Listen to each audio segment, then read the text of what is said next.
Hello hi good evening. आशा करছি ମୁଁ ତ ଭଲରେ ଅଛି, ଆପଣମାନେ ବି ବହୁତ ହି ଭଲ ଥିବେ। ଆମେ ବାହାରିଥିଲୁ ମାର୍କେଟ, କାରଣ ଥିଲା ମୋ ପୁଅର ଜନ୍ମଦିନ ଥିଲା, ସେଥିପାଇଁ ଆମେ ମାର୍କେଟରୁ ତା ପାଇଁ କିଛି ଡ୍ରେସ୍ କିଣିବା ପାଇଁ ଯାଇଥିଲୁ।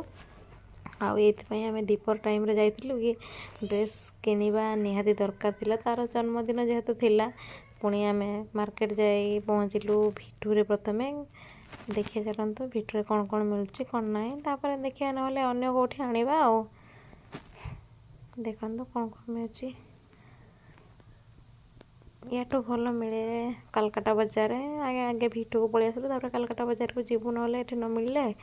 ତଥାପି ଏଠି ବହୁତ ଭଲ ଭେରାଇଟି ଅଛି, କିନ୍ତୁ ମୋ ପୁଅକୁ ପସନ୍ଦ ହେବା ବି ଦରକାର। ଛୋଟ ହେଲେ କ'ଣ ତାର ବି ବହୁତ ସାରା ଅଛି।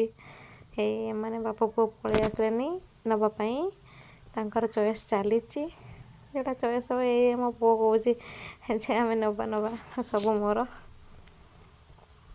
ଦେଖିବା କ'ଣ କ'ଣ ମିଳୁଛି, ଚାଲନ୍ତୁ ଦେଖି ନେବା। ଆସନ୍ତୁ ଦେଖିବା ଆମର କ'ଣ କ'ଣ ଭେରାଇଟି ମିଳୁଛି ଏଠି। ଛୋଟ ବଡ଼ ସମସ୍ତଙ୍କ ପାଇଁ ସବୁଟା ଆଭେଲେବୁଲ୍ ଅଛି। ଯାହାକୁ ଦରକାର ଆସି ନେଇଯାଆନ୍ତୁ। ନେଇସାରି ଆମେ ପଳେଇ ଆସିଲୁ। କାଲକାଟା ବଜାରକୁ ଯାଇଥିଲୁ, ବିଶାଲରୁ କିଛି ଜିନିଷ ଆଣିଲୁ, ତାପରେ ପଳେଇ ଆସିଲୁ ଆମେ ମାର୍କେଟରୁ। ପଳେଇ ଡ୍ୟୁଟି ଥିଲା ନା, ସେଥିପାଇଁ ଆମେ ପଳେଇ ଆସିଲୁ ଜଲ୍ଦିରେ ଚାଲିଛୁ ମାର୍କେଟରେ।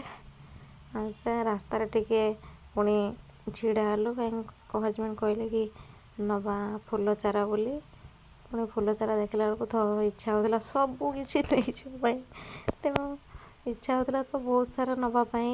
ବାକି ଦେଖିଲା ବେଳକୁ ପରିବେଶଟା ଏତେ ସୁନ୍ଦର ହେଇଥିଲା, କହିବନି। ତା'ର କହିବାର ମାନେ ମୁଁ କହିପାରିବିନି କ'ଣ ତାକୁ ୱାର୍ଡ଼ ଲଗେଇବି, ଏତେ ସୁନ୍ଦର ଲାଗୁଥିଲା। ପୁଣି ସେଠୁ 6ଟା ଚାରା ଆଣିଲେ, ପୁଣି ପଳେଇ